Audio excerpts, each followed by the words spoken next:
After ng premiere night ng 5 Breakups and a Romance, nakasabayan kong kumain ang ilang mga fans ni Alden Richards. Kaya tinanong ko kung anong masasabi nila sa pelikula. Grabe yung movie kasi roller coaster yung emotion. Natatapos doon sa isang emotion, meron na naman. Tapos parang ang dami niyang peak. From time to time, nagpipik siya. Tapos iiwang ka niya sa gitna pag nagpik siya.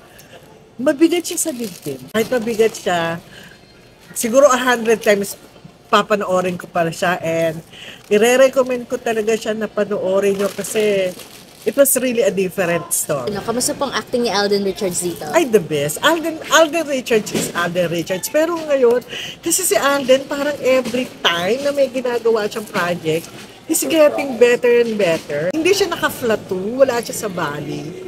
Yun, talagang he's the best in his generation. Masasabi niyo po sa acting ni Alden? Oh, Diyos ko, pangpamas!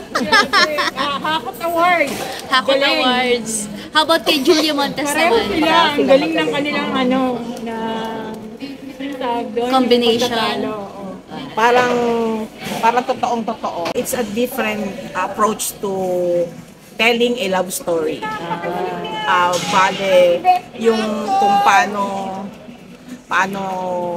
nagko-cope up yung couple sa relationship nila,